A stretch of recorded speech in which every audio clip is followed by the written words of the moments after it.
Donald Trump just held what might be the most disastrous press conference I've ever seen, with his poll numbers plummeting and Vice President Kamala Harris gaining ground. It's unclear what Trump was trying to convey other than proving he's utterly unfit for any position of power. He even went so far as to claim that his crowd size on January the 6th was larger than the one Martin Luther King Jr. spoke to. Play the clip. Never see the picture of the crowd. The biggest crowd I've ever spoken. I've spoken to the biggest crowds. Nobody's spoken to crowds bigger than me.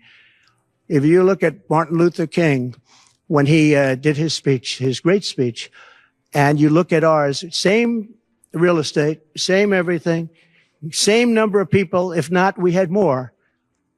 And they said he had 1 million people, but I had 25,000 people. But when you look at the exact same picture, and everything's the same because it was the fountains, the whole thing, all the way back to from Lincoln to Washington, and you look at it, and you look at the picture of his crowd, my crowd, we actually had more people. They said I had 25,000 and he had 1 million people. And I'm okay with it because I liked Dr. Martin Luther King. Yeah. Donald Trump began rambling about how his support among black women might be declining, but he boasted that his backing from white males is soaring. This strange comment came during his bizarre press conference. Play the clip. A big part of the strategy for your campaign before Harris became the nominee was appealing to black voters. That's something you were really going after. In polls, we really see Harris gain ground with that group, and I'm wondering how you are going to go after black voters now that she's the nominee and really winning them over. Well, it changes around a little bit. I'm getting other voters. Perhaps, I was doing very well with black voters, and I still am. I seem to be doing very well with black males. This is according to polls, as you know. It's possible that I won't do as well with black women, but I do seem to be doing very well with other segments, extremely well with Hispanic.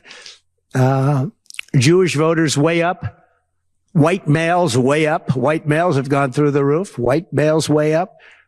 Donald Trump then boasts about a meeting with President Xi of China at Mar-a-Lago, describing it as happening on a beautiful sofa. He even points to the exact sofa where they sat together. Play the clip. I think I'm going to get along great with China.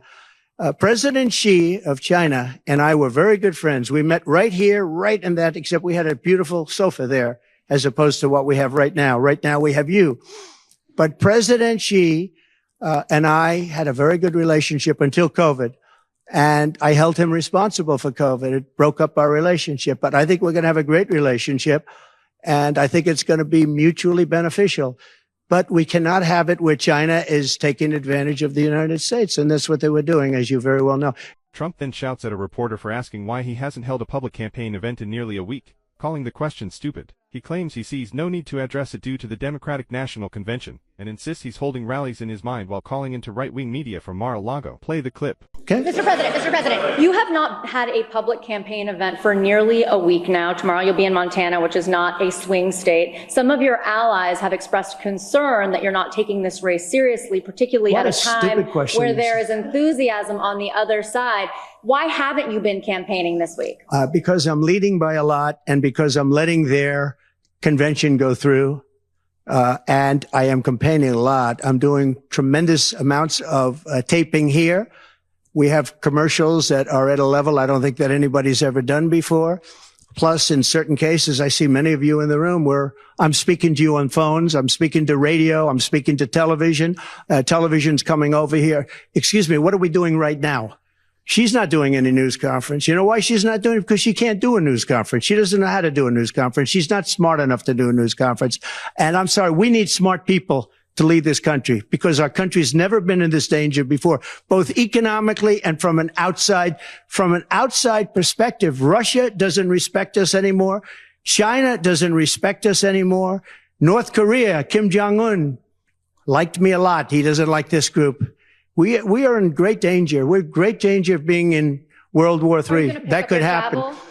No, after their convention, yeah. And I'm going out to certain places to help certain senators get elected. Not even for me. I'm trying to help when I go out to Wyoming or when I go out to Montana, or I'm going to different places to help people. And I don't have to go there because I'm leading those states, as you know, by 35, 40, 50 points. I'm leading by record numbers. I'm going because I want to help senators and congressmen get elected. Congressmen and women get elected. Yes, please. Yeah, go ahead. Mr. President. Donald Trump then went on to complain about crowd sizes, exaggerating the number of people attending his speeches. He claimed that no one has ever spoken to crowds as large as the ones he addresses. Play that clip. But on crowd size, in history, for any country, nobody's had crowds like I have, and you know that. And when she gets 1,000 people and everybody starts jumping, you know that if I had 1,000 people would say, that's the end of his campaign. I have hundreds of thousands of people. In South Carolina, I had 88,000 people. In Alabama, I had 68,000 people. Nobody says about crowd size with me, but she has 1,000 people or 1,500 people, and they say, oh, the enthusiasm's back. No. The enthusiasm is with me and the Republican Party. Donald Trump then escalates to more racist attacks, this time targeting Vice President Kamala Harris, absurdly claiming that she recently turned black. Play this clip. Mr. President, Kamala Harris's father is Jamaican American, and she went to a historically black college. How is she only recently deciding to be black? Well, you'll have to ask her that question because she's the one that said it. I didn't say it. So you'll have to ask her. And I very much appreciate that question, but you'll have to ask her. But I've known her for a long time. I actually contributed to her campaign a long time ago because I was a developer. I contributed to lots of campaigns of Democrats, Republicans, and some were liberal and some were conservative. But you'll have to ask her about that. But to me, it doesn't matter. But to her, from her standpoint, I think it's very disrespectful to both, really. Whether it's Indian or black, I think it's very disrespectful to both. To me, it doesn't matter. Donald Trump sounds evasive when asked about his ear injury, saying it was just a minor hit on the lobe, but that he's a fast healer. Play the clip. Yeah. Pretty much recovered, yeah. I'm a fast healer. It's a hell of a shot, but I'm a fast healer. Yeah, pretty much recovered. No, it didn't hit that. I got very lucky. It just hit the lobe, as they call it. Yeah, a little bit, not much. On top. So, in wrapping up this chaotic press conference, Donald Trump really showed us a lot. His responses were evasive, his claims about crowd sizes were wildly exaggerated, and his racist jab at Vice President Kamala Harris was outrageous. The real kicker, his panicked reaction when questioned about his ear injury. Talk about a train wreck. This was a display of erratic behavior and delusional claims that has us questioning his grasp on reality and his readiness for any position of power. What's your take? Are these signs of a campaign unraveling, or just more of Trump's unpredictable antics? Drop your thoughts in the comments below, and don't forget to like and subscribe for more updates on this unfolding drama.